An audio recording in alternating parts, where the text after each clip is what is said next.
This is Chicago's Morning Answer with Dan Proft and Amy Jacobson on AM 560. The Answer.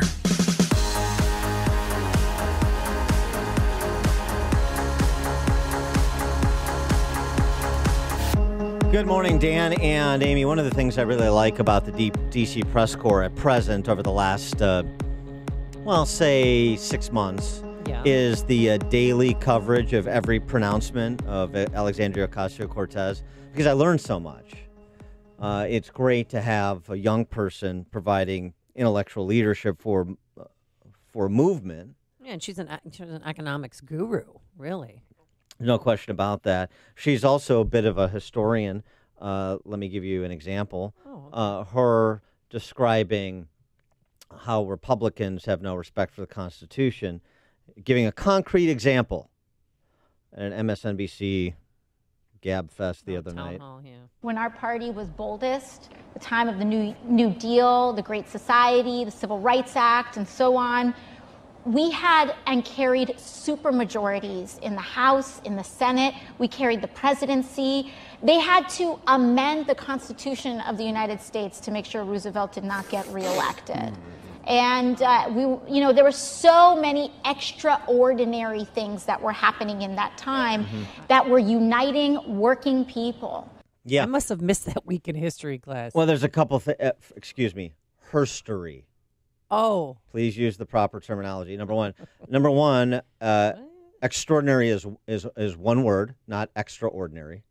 Number two, just a point of order, FDR died in office in 1945. The 22nd Amendment limiting the president to 2 terms was established in 1947.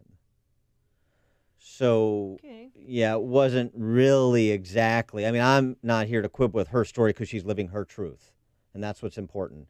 But just technically, for people who still believe in history and the truth, Alexandria Ocasio-Cortez is a proponent of neither. For more on this topic as framing for the intellectual heavyweights running for the Democrat Socialist nomination for president, we're pleased to be joined again by our friend George Will, Pulitzer Prize-winning columnist for the Washington Post, commentator for NBC, MSNBC, and of course, it's baseball season. And you can't have George Will on your show if you don't talk about baseball. So we'll get to that, too. George, thanks for being with us again. Appreciate it. Glad to be with you. So have you been dizzied by Ocasio-Cortez's intellectual offerings over the last several months? I have a thought experiment for you. Suppose she was a Republican mole inserted in the Democratic Party to make them look silly. How would she behave differently? At a moment when all the country really wants is a normal president, we get this. And I'll tell you who is most angry about this woman is the vast majority, all but 3, of the freshman members of the Democratic House Caucus. Most of them are sensible. Most of them were elected by running into the center. Many military veterans, all the rest. But they're all being tarred by the publicity lavished on whatever her name is, AOC, right, and the others. They're absolutely livid about this. Are they livid about Beto because he wants to not only, he wants to tear down the walls that are currently present along the border, and redistribute America's wealth? I think the sensible Democrats' problem is that there's so much to deplore and so little time to deplore it. I think they'll wait until Beto takes off, and then they'll find a new way to be embarrassed.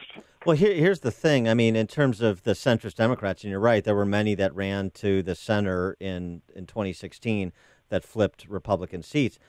But the problem they have, in addition to AOC, is their crop of presidential candidates, with the exception of Tulsi Gabbard. And it doesn't really seem like there's an obvious path for her to be in this conversation, at least at present. Joe Biden's problems metastasizing. There is no centrist or even a candidate within a stone's throw of centrism in their field. Well, that's right. If they start out by saying, as I said, the country would like someone who just calmed down, deep breath, be a centrist. Instead, what we get is this. Let's pack the Supreme Court. Let's change the way the Senate is structured to make it more, as they think, democratic. Let's abolish the Electoral College. Let's have a Green New Deal, which means no more airplanes or meat for dinner. Let's have reparations for this, that, and the other group supposedly injured by American history. Let's have Medicare for all, which means private health insurance for no one. And as the maraschino cherry on the top of this policy Sunday, let's have infanticide. That is, let's all vote against a measure, which they all did in the Senate, vote against a measure that would have provided for life-preserving care for a child that survives a botched abortion. Now, that's the agenda that they're going to go to the country with. And then it was the genius of the Democratic Party to provide indispensable help to electing Mr. Trump in the first place, and I think they've figured out that they're going to go out and prove that it was no fluke, that they can do it again.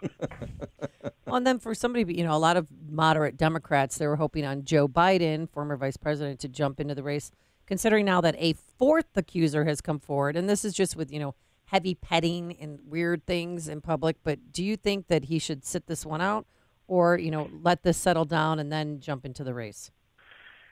I have a hunch he's not going to announce. He's flinched before. He's tried for the Democratic nomination twice before. If you go back and look at what he accomplished in Iowa, it's vanishingly small, his support that he managed to generate out there. He's coming in late in terms of hiring people who would want to work for him, and also in the competition for early small dollar donations. Mm-hmm. The others are showing great muscle, and he would have trouble, I think, doing that.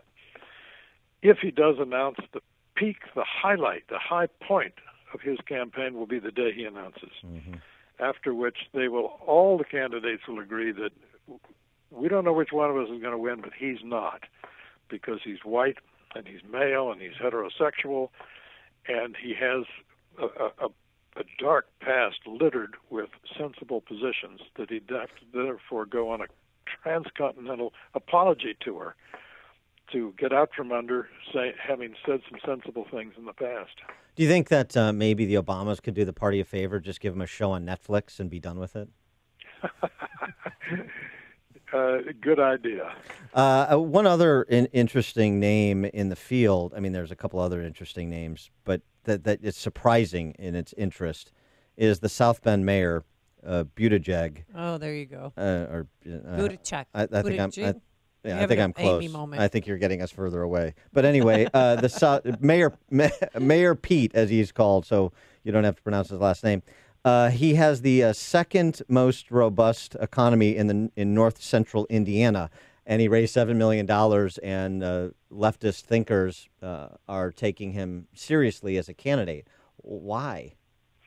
Well, first of all, he's I've never met the gentleman, but he's evidently quite intelligent and quite articulate, and he doesn't seem to be angry at anyone.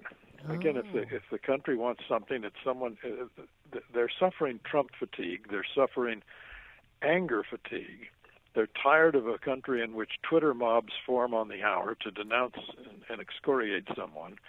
The culture of contempt in this age of rage is just wearing people out. And I think Mayor Pete appeals to some people simply for his calmness.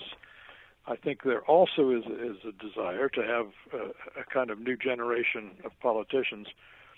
Generational politics usually doesn't work, but in this case, who knows? The very fact that the mayor, what is South Bend, our 247th largest city or something like that? 100,000 people, right. The fact that he's running is part of the Trump effect. People look around and say, if this guy can win, anyone can win. Why shouldn't I try? And that's not a foolish question. All right, we got to ask you a little bit about baseball. I'm a White Sox season ticket holder, but I know you're more of a Cubs man. So are we getting back to stability with the Cubs now, where they'll be eliminated from playoff contention by the end of May? Oh, will you stop? Will the June swoon come in May the way it used to? Exactly. I don't think so. I think the Cubs are a very good team. They're in a much improved division. It used to be Cincinnati was a rest home where you went to get well. Cincinnati's tougher. The Milwaukee Brewers are a really good baseball team, as they showed last year. Yelich, the MVP, is picking up where he left off. It's going to be a dogfight. But look, I grew up in central Illinois. All my friends became Cardinal fans. I became a Cub fan. My friends grew up happy and liberal. I grew up a bitter conservative. And so I still worry about the Cardinals more than anyone else because it's just a quality franchise, and they're always hanging around. And Bryce Harper, who's not the highest-paid baseball player in MLB history, or he was for about 2 weeks. He's not anymore, thanks to Mike Trout. He was in D.C. last night. But he was also rated by the players as the most overrated player in Major League Baseball. So can you explain to me how the most overrated player in baseball is the second highest-paid baseball player ever? The madness of crowds, or in this case, the madness of an owner. I think if Bryce Harper were still with the Nationals, he'd be the fourth best position player on the Nationals behind Rendon and Trey Turner and Soto.